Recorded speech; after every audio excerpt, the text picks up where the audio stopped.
ನಿಮ್ಮ ಒಂದು ರೇಷನ್ ಕಾರ್ಡ್ನ ವಿಳಾಸ ಮತ್ತು ನಿಮ್ಮ ಒಂದು ರೇಷನ್ ಶಾಪನ್ನು ಹೇಗೆ ಬದಲಾಯಿಸೋದು ಅಂತ ಈ ಒಂದು ವಿಡಿಯೋದಲ್ಲಿ ನಿಮಗೆ ಸಂಪೂರ್ಣವಾಗಿ ತಿಳಿಸಿಕೊಡ್ತೀನಿ. ಹಾಗಾಗಿ ಈ ಒಂದು ವಿಡಿಯೋನ ಎಲ್ಲೂ ಕೂಡ ಸ್ಕಿಪ್ ಮಾಡದೆ ಪೂರ್ತಿಯಾಗಿ ನೋಡಿ.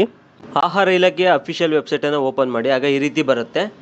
ಇಲ್ಲಿ ನೀವು ಕನ್ನಡ ಅಥವಾ ಇಂಗ್ಲೀಷ್ ಎರಡರಲ್ಲಿ ಯಾವುದಾದ್ರೂ ಒಂದು ಸೆಲೆಕ್ಟ್ ಮಾಡ್ಕೊಳ್ಳಿ. ಸೆಲೆಕ್ಟ್ ಮಾಡ್ಕೊಂಡಾದ್ಮೇಲೆ ಇಲ್ಲಿ ಗೋ ಮೇಲೆ ಕ್ಲಿಕ್ ಮಾಡಿ.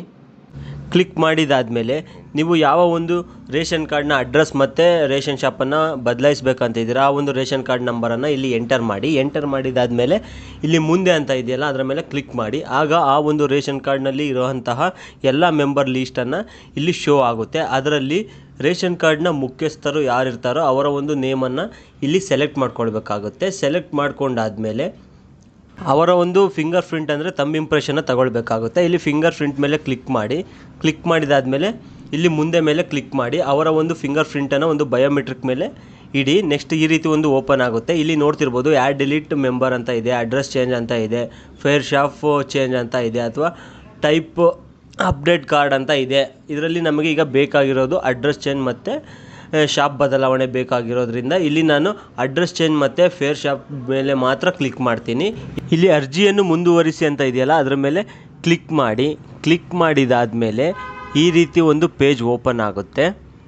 ಇಲ್ಲಿ ರೇಷನ್ ಕಾರ್ಡ್ನಲ್ಲಿರುವ ಎಲ್ಲ ಮೆಂಬರ್ ಡೀಟೇಲ್ಸ್ ಕೂಡ ಓಪನ್ ಆಗುತ್ತೆ. ಇಲ್ಲಿ ಫ್ಯಾಮಿಲಿ ಹೆಡ್ ಯಾರಿದ್ದಾರೋ ಅವರ ಒಂದು ಹೆಸರಿನ ಮುಂದೆ ಇಲ್ಲಿ KYC ಅಪ್ಡೇಟ್ ಅಂತ ಇದೆಯಲ್ಲ ಆ ಒಂದು ಅಪ್ಡೇಟ್ ಮೇಲೆ ಕ್ಲಿಕ್ ಮಾಡಿ. ಕ್ಲಿಕ್ ಮಾಡಿದ ನಂತರ ಅವರ ಒಂದು ಆಧಾರ್ ನಂಬರ್ ಇಲ್ಲಿ ಲಾಸ್ಟ್ ನೋಡ್ತಿರ್ಬೋದು 6270 ಅಂತ ಇದೆಯಲ್ಲ ಅದು ಇಲ್ಲಿ ಮೇಲ್ಗಡೆ ಬರುತ್ತೆ.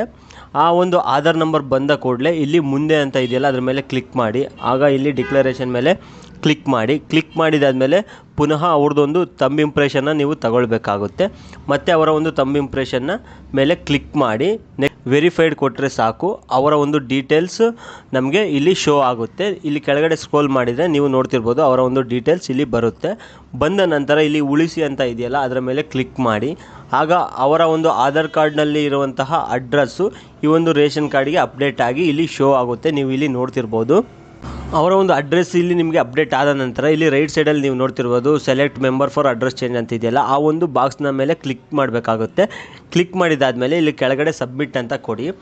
ಆಗ ಆ ಒಂದು ಅಡ್ರೆಸ್ ನಿಮಗೆ ಅಪ್ಡೇಟ್ ಆಗುತ್ತೆ.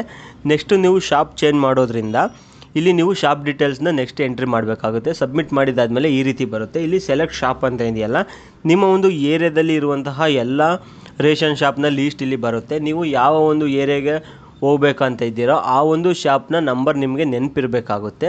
ನೆನಪಿದ್ದಾಗ ಅವರ ಒಂದು ನೇಮನ್ನು ಸರ್ಚ್ ಮಾಡಿ ನಿಮಗೆ ಯಾವ ಶಾಪ್ ಬೇಕಾಗುತ್ತೋ ಆ ಒಂದು ಶಾಪನ್ನು ಇಲ್ಲಿ ಸೆಲೆಕ್ಟ್ ಮಾಡಿ. ಸೆಲೆಕ್ಟ್ ಮಾಡಿದಾದಮೇಲೆ ಗೋ ಮೇಲೆ ಕ್ಲಿಕ್ ಮಾಡಿ.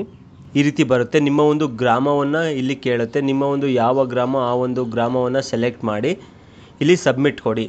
ಸಬ್ಮಿಟ್ ಕೊಟ್ಟಾದಮೇಲೆ ನಂತರ ನಿಮಗೆ ಈ ರೀತಿ ಒಂದು PDF ಬರುತ್ತೆ. ಈ ಒಂದು PDF ನೀವು ಪ್ರಿಂಟೌಟ್ ತಗೊಳ್ಳಿ ಅಥವಾ PDF ಆದರೂ ಸೇವ್ ಮಾಡ್ಕೊಳ್ಳಿ.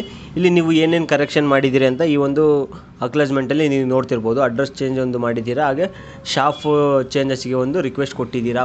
ಈ ಒಂದು ಅಕ್ನಾಲೇಜ್ಮೆಂಟನ್ನು ನಿಮ್ಮ ಒಂದು ಹತ್ತಿರದ ಫುಡ್ ಆಫೀಸಿಗೆ ಆಹಾರ ಇಲಾಖೆಗೆ ಸಬ್ಮಿಟ್ ಮಾಡಿದರೆ ಸಾಕು. ನಿಮ್ಮ ಒಂದು ಅಡ್ರೆಸ್ ಈಸಿಯಾಗಿ ರೇಷನ್ ಕಾರ್ಡಲ್ಲಿ ಚೇಂಜ್ ಆಗುತ್ತೆ. ಈ ಒಂದು ವಿಡಿಯೋ ಇಷ್ಟ ಆಗಿದ್ರೆ ಲೈಕ್ ಮಾಡಿ, ಹಾಗೂ ಈ ಒಂದು ವಿಡಿಯೋ ನಿಮ್ಮ ಸ್ನೇಹಿತರಿಗೂ ಹಾಗೂ ನಿಮ್ಮ ಒಂದು ಫ್ಯಾಮಿಲಿ ಮೆಂಬರ್ಸ್ಗೂ ಕೂಡ ಶೇರ್ ಮಾಡಿ ಅಂತ ಹೇಳ್ತಾ ಇದೇ ರೀತಿ ಇನ್ನೂ ಇಂಟ್ರೆಸ್ಟಿಂಗ್ ವಿಡಿಯೋಗಳಿಗಾಗಿ ನಮ್ಮ ಚಾನಲನ್ನು ಸಬ್ಸ್ಕ್ರೈಬ್ ಮಾಡಿಕೊಳ್ಳಿ.